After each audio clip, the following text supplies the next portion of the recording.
Amém, pessoal. Estão me ouvindo? Certinho? Beleza. Mano, é um culto de Soul Fire hoje.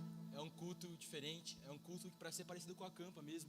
Um culto de adoração, totalmente de oração, de músicas worship, né? Então, vamos fazer uma oração para que a gente venha estar agora com o nosso coração quebrantado, com o nosso coração totalmente aberto para ouvir do Senhor, para ouvir a palavra, para ouvir o louvor, para louvar, para adorar. Amém?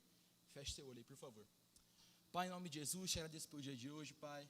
Deus, muito obrigado porque nós estamos aqui na Tua casa para te adorar, Deus. Ó, Pai, em nome de Jesus, abra o nosso coração agora, Deus. Quebranta o nosso coração, quebre ele, Pai. Pai, nós queremos mais de Ti, queremos ser reconstruídos pelo Senhor. Em nome de Jesus, queremos te adorar. Em nome de Jesus, Pai, eu peço para que agora a gente venha te adorando, te bendizendo, Papai, te louvando, Pai. Em nome de Jesus, usa a minha vida agora para falar, Deus. Que a gente venha ter uma palavra aqui abençoada, que venha falar nos corações, que Teu Espírito Santo venha sobre mim agora, Pai. Em nome de Jesus. Amém. Amém, pessoal. Então, hoje eu vou falar de amar a Jesus e de servir a Jesus. Opa, agora tá melhor. Alô? Nossa, agora que eu percebi. Então, eu vou falar de amar a Jesus e servi-lo também. Que amar implica em servir. Pode sentar, por favor, gente. Foi mal. A gente sabe que a maior prova de amor da história foi o sacrifício de Jesus. A gente entende que quando Jesus morreu naquela cruz por nós, aquela foi uma prova de amor tão grande, porque ele literalmente morreu por nós. Ele morreu numa cruz, ele morreu pregado, ele colocou uma coroa de espinhos na cabeça, ele foi furado com lanças na costela, ele foi... Cara, tem um vídeo de um médico que explica a morte de Jesus melhor, e você vai entender o quão dolorido foi a morte de Jesus. E, cara, ele fez isso por amor a nós. Ele fez isso porque ele nos ama. E a gente vai entender que é a maior prova de amor da história, mano. Literalmente, João 3,16, muito famoso, diz: porque Deus amou tanto o mundo que deu o seu Filho unigênito para todo aquele que nele crê, não pereça, mas tenha vida eterna. Então Deus nos amou muito, muito, muito, e Ele não queria nos ver morto. Por nos amar tanto, Ele queria que a gente tivesse vida. Ele queria que a gente tivesse a vida em abundância, né? A real vida. Isso aqui não é vida, isso aqui é passageiro. A vida mesmo é o que vai ter depois da morte, no céu, no paraíso, né? Então Ele queria que a gente tivesse vida. Ele queria que a gente não morresse, mas vivesse para sempre. E aí a gente entende que quando a gente tem a vida eterna, a gente fica feliz, né? Nossa, eu tenho a vida eterna, eu vou viver para sempre, eu não vou para o inferno. Então eu fico feliz em saber disso. Mas, mano, quando você vê na sua escola o seu amigo que ele não conhece Jesus, aí você olha para ele assim, se você parar para pensar, esse cara, se ele não conhecia Jesus, ele não vai para o céu, ele não vai ter vida, ele não vai conhecer a verdade, né?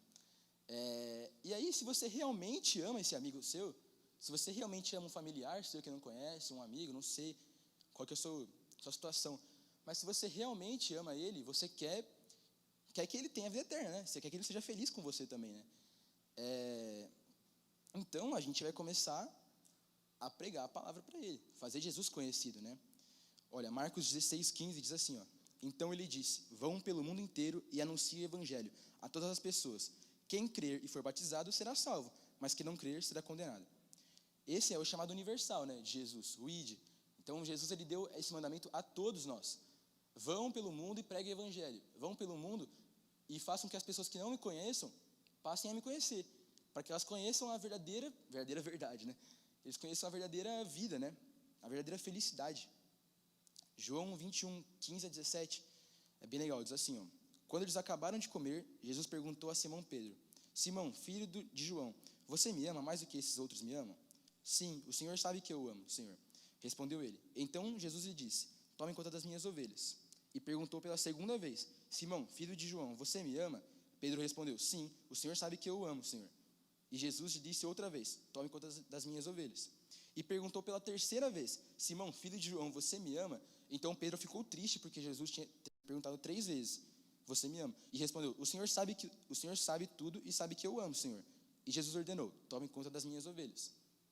Aqui Jesus ele aparece aos discípulos pela terceira vez depois de ele ser ressuscitado, né? Então ele apareceu para os discípulos depois de morto, ressuscitado, né?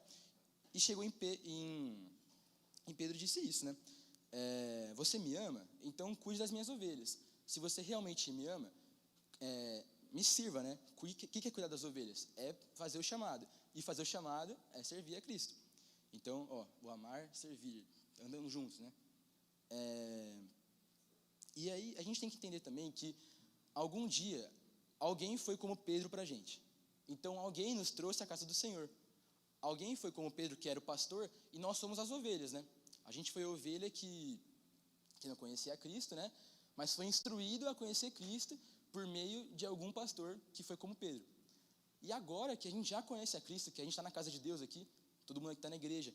Então, se você já está aqui nesse lugar, agora você vai começar a agir como Pedro. Você vai começar a agir como pastor, discipulando, pregando o evangelho, levando para a igreja, dessa forma, né? Evangelizando. Para que as pessoas também conheçam a verdade. Elas vivam, né? Porque elas vão realmente viver agora, se elas aceitarem a Jesus, e conhecer a verdade.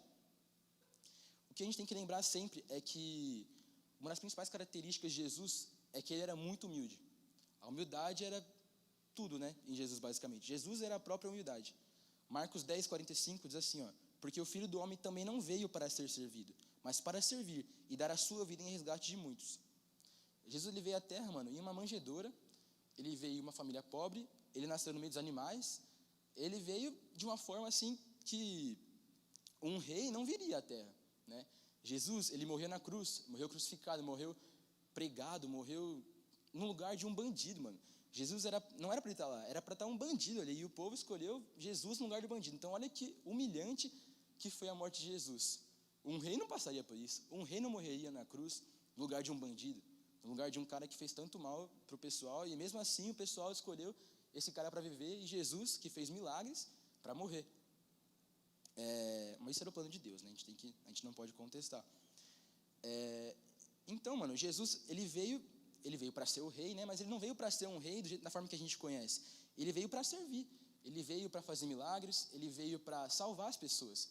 Por meio de Jesus, a gente conhece a Deus. Por meio de Jesus, a gente conhece a salvação. Por meio de Jesus, a gente recebe a graça. E por meio da graça, a gente é salvo. A gente é salvo e a gente vive. A gente conhece a verdade. Então, assim como ele, a gente tem que ser assim como ele, né? A gente é chamado de cristão. Eu já falei isso várias vezes. O que é um cristão? Pequeno Cristo. Então, sejamos pequenos cristos. Vamos ser igual a Jesus aqui na terra. Vamos pregar o evangelho, vamos ser usados por Deus, vamos levar as pessoas para conhecer a verdade. Mas a gente tem que lembrar sempre também, Jesus, como um homem humilde, como ele era a própria humildade, ele não fazia isso para se aparecer. Tipo assim, ele fez um milagre ali. Olha como eu sou bom. Eu fiz um milagre. O coxo está andando aí. Olha o que eu fiz. Não, mano. Jesus não fez isso para se mostrar. Jesus fez isso para que Deus fosse glorificado. Jesus fez isso para que o poder de Deus fosse mostrado na terra e assim as pessoas pudessem conhecer quem era realmente Deus. Quem era Jesus, quem era realmente Deus. Então, a gente tem que fazer o mesmo também, como pequenos cristos, o mesmo, ser humilde. Então, não fazer as coisas para que nós sejamos glorificados. Então, eu não estou aqui em cima porque eu quero me aparecer. Não, eu estou aqui em cima porque Jesus me colocou aqui. E sem Jesus eu não seria nada. Porque sem Jesus eu estaria falando um monte de groselha aqui, nada a ver. Ninguém está entendendo nada que eu estava falando aqui. É pelo Espírito Santo que está em mim que eu posso estar aqui em cima para falar para vocês um pouco do amor de Jesus, um pouco do que eu aprendi com Jesus. Entendeu? Então, tudo que a gente faz é para que o nome de Jesus seja vangloriado. Tudo que a gente faz é para que Deus seja grande, para que Deus cresça, né? Sempre. E aí, João 9, 1 ao 3, explica mais ou menos isso. Jesus ia caminhando quando viu um homem que tinha nascido cego. Os seus discípulos perguntaram, Mestre, por que esse homem nasceu cego? Foi por causa dos pecados dele ou por causa dos pecados dos pais dele? Jesus respondeu, ele é cego, sim, mas não por causa dos pecados dele, nem pelos pais dele. É cego para que o poder de Deus se mostre nele. Então ele é cego para que o poder de Deus se mostre nele. Ele é cego para que, se ele for curado, o poder de Deus, o tamanho do poder de Deus se mostre na vida dele e mostre o quão grande é Deus que pôde fazer essa cura, entendeu? Então, vamos servir a Deus, mano. Se a gente realmente ama Deus, acima de todas as coisas, por que não servir, mano? Por que não servir? Por que não adorar? Por que não querer ser usado, né?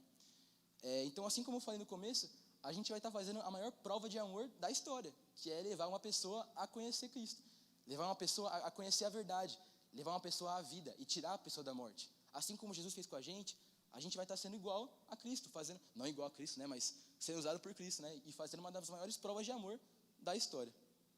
E é isso, mano. Bom culto aí, tamo junto. E aí, gente, beleza? Começou o Soul Fire, é diferente, né? E, bom, vamos orar para Deus direcionar, Deus abrir nossos corações e abrir nossa mente para que a gente entenda a palavra e no momento de adoração a Deus, a gente se entregue, não liga para quem está do seu lado, vamos nos derramar e é isso. Bom, Senhor, meu Deus, meu Pai, Senhor, estamos agora aqui na Tua presença, Pai. Abra nossos corações, Pai, abra nossa mente para que nós entendamos, Pai, a palavra, Senhor. Que o Senhor traga ao nosso coração aquilo que o Senhor quer, Pai, transformar na nossa vida, Senhor. É assim que eu te peço, Pai, usa a minha vida para falar, Senhor. Usa a vida da Keila que ainda vai falar, Pai. É assim que eu te peço, em nome de Jesus, amém. Bom, hoje eu vou falar sobre 1 Coríntios 10, 31. E aqui, pode sentar aí, gente. Aqui fala a carta a Coríntios, né, a igreja de Corinto. E, bom, o versículo é assim: quer vocês comam, quer bebam, quer façam qualquer outras coisas, façam tudo para a glória de Deus. Bom, se a gente parar para pensar, a gente vem para a igreja 2 vezes, sábado e domingo, para a igreja, adorar a Deus, e louvar, ouvir a mensagem, mas os outros 5 dias da semana, se a gente for ponderar, 2,5 vezes a mais se a gente passa no mundo material, que assim posso dizer. E, bom, será que lá a gente está vivendo da forma que Deus quer que a gente viva? E aqui é fácil cantar, aqui é fácil orar, mas lá, será que no mundo material, que são as coisas que confrontam o nosso espírito, que a gente gosta de fazer, jogar bola, amar, conversar, ir para a praia, entre essas coisas, são consideradas mundo materiais. E, bom, será que a gente está vivendo da maneira que Deus quer que a gente viva? Porque a cada momento que a gente passa no mundo, nós devemos ser imagem e semelhança dele, porque quem não vem à igreja, quem não aceitou Jesus, quem não conhece a palavra, para eles, a gente é a Bíblia que eles leem, porque eles não têm acesso, às vezes não têm uma Bíblia, não têm conhecimento. Então as nossas atitudes refletem o que é ser um cristão, o que é amar a Deus, o que é temer a Deus e o que é servir a Deus. Nós não temos que servir apenas aqui, mas sim em todo momento da nossa vida. E aí também fala em 1 Coríntios 23, 10, 23, que tudo é permitido, mas nem tudo convém. E aí fica o questionamento: tudo me é permitido, mas nem tudo me convém. Mas o que me convém? E, bom, isso você descobre tendo um relacionamento com Deus. Não só vindo aos domingos e ouvindo a palavra, mas todo dia tendo uma semana de oração, uma conversa com Deus, que oração é uma conversa com Deus. E a cada momento da nossa vida, a gente tem que estar diretamente ligado a Ele. E assim como diz em Salmos 25, 14, a intimidade do Senhor é para os que temem, os quais Ele dará a conhecer a sua aliança. Ou seja, Deus, e tem outra versão aqui, que é na NVI, o Senhor confia os seus segredos aos que temem e aos que levam a conhecer sua aliança. Bom, aqui em Salmos, fala que Deus vai revelar os segredos, vai revelar as coisas para você, se você tiver uma intimidade com Ele. Então, você vai saber discernir o que convém a você e o que não convém a você fazer, tendo um relacionamento com Ele. Não tratando Ele como um posto de gasolina que você só vai quando você tem necessidade. Vocês não, né? Quem dirige, no caso. Mas, enfim, quem tem carro, só vai no posto de gasolina, não vai todo dia. Vai para abastecer o carro, para rodar a semana e muito provavelmente só volta na outra semana. E assim, muitos de nós fazemos, e a gente acaba não tendo uma intimidade com Ele. E aí a gente não sabe o que Deus tem para a nossa vida, o que Deus quer para a nossa vida e os nossos propósitos. E aí a gente acaba não sabendo e falando, Deus não fala comigo, Deus não me direciona. Mas a gente às vezes não tem uma intimidade para Ele falar com a gente e revelar o que Ele quer na nossa vida. Bom, e também em Tiago, fala de Abraão, né, que foi chamado amigo de Deus. E nós temos que ser como Abraão também. Ter uma intimidade a ponto de ser chamado amigo de Deus. E é isso. Oi, gente. Pode se sentar, todo mundo. Bom, eu quero começar meu devocional de hoje, lendo 2 Coríntios 6-7. Eu já vou ler, mas se alguém quiser anotar aí para ler depois. Que fala, aquele que semeia pouco, colherá pouco, mas aquele que semeia com generosidade, colherá abundantemente.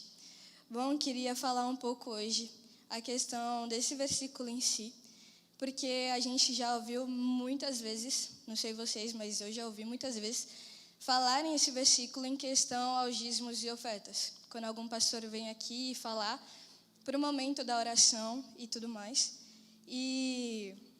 Só que grande parte da minha vida, quando eu não trabalhava, eu não tinha nenhum dinheiro fixo, eu falava e pensava que eu saía dessa parte da galera de orar sobre dízimos e ofertas. Eu achava que eu não tinha essa responsabilidade com o Senhor.